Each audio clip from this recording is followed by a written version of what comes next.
eo amin'ny pejy ny fanabeazana kosa dia rapitso no hiatrika ny fanadinana voalohany dia ny ahazona ny mari-pahaizana CPE ireo mpianatra ao amin'ny kilasy fahadimy.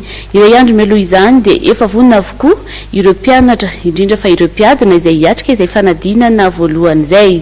Nisy tamin'ity androany ity ireo nanatanteraka izany hoe nandeha nijery ny efitrano fianarana natanterahana izay fanadinana izay mba hialaina amin'ny mety fitaintaina na rampitso.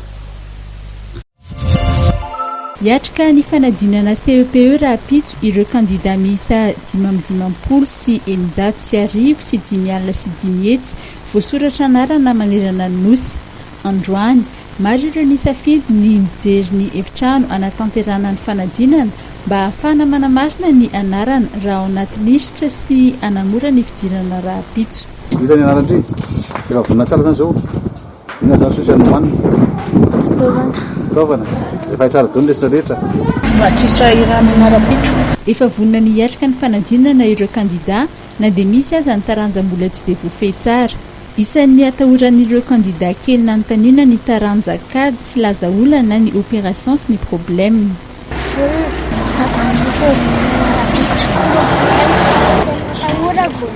Inona ny tenay? Fa vonina tsara, mamerimberina kely. Ina zao na verina kely? SVT. Fa vonina tsara ve? Mamerina kely sa tsisa verina tsoa fa tonga dia efa hay? Mamerina kely. Misy amin'ireo ankizy no nisafidy ny lokatao rapitso. Amin'ny fitora sasany ny fiantsoana ary amin'ny valora katroka ny fanadinana. Tsy tokony adino ny mitondra ny taratasy fiantsoana, ny carte d'identité scolaire ary ireo fitaovana toy ny stylo, crayon ary ny maro hafa. Raha nambaran'ny ministeran'ny fanabeazam-pirenena dia ho amafisana ny fiambenana isaky ny ifampanadinana amin'ny alalan'ny fiaraha-miasa amin'ny mpitandro filaminana ka tsy tokony ho tetra ireo mpiadina.